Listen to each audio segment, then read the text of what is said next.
বাংলায় বিজেপির নতুন সরকারের প্রথম স্বাস্থ্যমন্ত্রী হলেন শারদব্রত মুখোপাধ্যায়।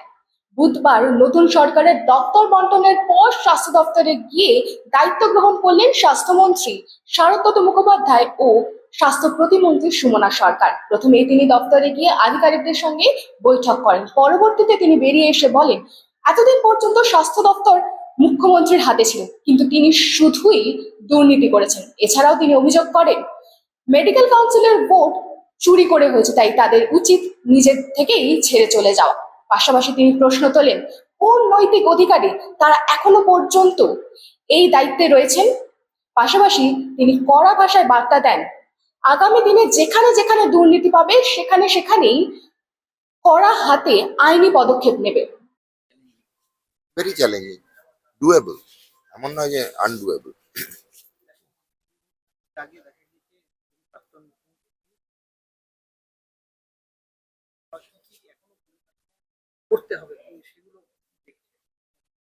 দুর্নীতির মন্ত্রী ছিলেন না, স্বাস্থ্য দেখেছেন না পশ্চিমবঙ্গ দেখেছেন। দুর্নীতি, Trinamool mafia corporation, TMC, corporate স্টাইলে মাফিয়া। মারিও পুজো গডফাদার লিখেছিল, পশ্চিমবঙ্গে একজন কোনো কোনো কবি টবি থাকলে, লেখক থাকলে গডমাতার লিখত। মাফিয়া দল চালিয়েছেন, ইটালির মাফিয়া থেকেও সাংঘাতিক। যেখানে হাত দেবেন সেখানে মাফিয়া পাবেন। প্রত্যেকটা বিধায়ক, সাংসদ, কি এ টিম কি বি টিম, যারা এখন নতুন টিম বানাচ্ছে, গায়ে বিষটা লাগলে মুছে দিলে গন্ধ যাবে না। গন্ধ থাকে যাবে যতই এদিক ওদিক যাক। পাঁচিলের এপাশে গেলেও গন্ধ হবে, ওদিকে গেলেও গন্ধ হবে। তৃণমূল কংগ্রেস কোনোদিন প্রশাসন চালায়নি, টাকা ইনকাম করে গেছে। ওরা জনগণের জন্য ছিল না, নিজেদের জন্য ছিল। ওরা নিজেদের রিহ্যাবিলিটেশন করে গেছে। সবগুলো মানে এমন অবস্থা ছিল যে 2 পয়সা কামানোর মতো তাগত ছিল না। তারা এখন 1000 কোটির মালিক হয়েছে। তবে মালিক হয়ে তো ভোগ করতে পারলো না, সব তো শ্রীঘরে যেতে হচ্ছে। একটা রাজনৈতিক প্রশ্ন, সেটা হচ্ছে যে এমপি আবার আর একজন তৃণমূল রাজনীতি সর্বত্র। আজকে আপনার বাড়িতেও রাজনীতি, কোথাও ভাববেন না রাজনীতি ছাড়া কিছু আছে।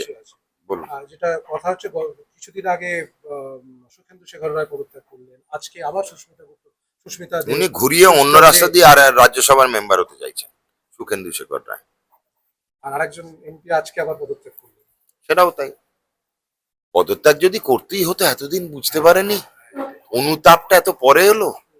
অনুতপ্ত হচ্ছেন ওরা 4 তারিখের পরে, 1 মাস চলে যাওয়ার পরে। 4 তারিখে রেজাল্ট বেরিয়েছে। আমি যদি ওই দলে থাকতাম তো 5 বছরে বুঝে যেতাম ভাই কতটা দুর্নীতিগ্রস্ত ওরা। তো অনুতপ্ত হতে যদি 15 বছর সময় নেয় কেউ, তার অনুতপ্ত হওয়ার কোনো মানে নেই। প্রহ্লাদ একটাই হয় দৈত্যকুলে, আর নেই। মহাভারতই হয়েছিল।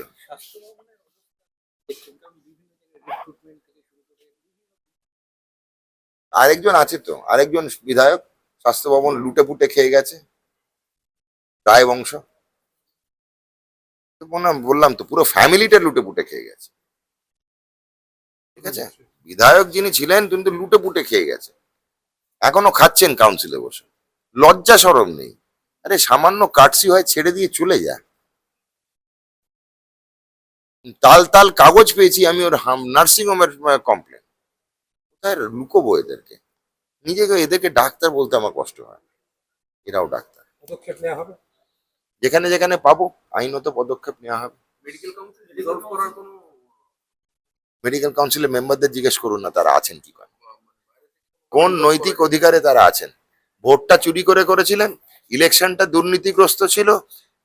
বসে থাকতে লজ্জা যদি থাকে তারা সরে যাওয়া উচিত। আরে আফটার অল এমবিবিএস, ডিএনএ তে এমবিবিএস আছে, ওইটুকু মর্যাদা তো দিন। ডাক্তারদের ওপর যেন জনগণের সম্মান আর আস্থা থাকে। আজকে মেডিকেল কাউন্সিলে যারা জোর জবরদস্তি বলপূর্বক বসে আছেন, মেডিকেল কাউন্সিলে ডাক্তারদের পয়সায় 50,000 মাইনে নিচ্ছেন 2-3 জন কাউন্সিল মেম্বার এবং ডাক্তার। আমার লজ্জা হওয়া উচিত ওদেরকে ডাক্তার বলছে। নির্লজ্জ ডাক্তার এতদিনে পদত্যাগ করছে না কেন, সেটাই অবাক লাগছে। একই জিনিস তো, একই লোক তো আছে। ওই ওনার নাম হচ্ছে সব্যসাচী রায়, করে দিন চেঞ্জ। উনি ডান হাতে এখানে রিক্রুটমেন্ট বোর্ড থেকে খান, বাঁ হাতে কাউন্সিল থেকে খান। কোনটা নৈতিক আছে বলুন তো আপনি? সেই লিস্টটা করলে তাড়াতাড়ি সাংবাদিকতা শেষ হবে। এটা যে এটা এই 3টে জিনিস স্যার, এটা আমার মনে হচ্ছে আমাদের এটা একদম ক্লিন ছিল। সেটা তৃণমূলের ব্যাপারে তাড়াতাড়ি।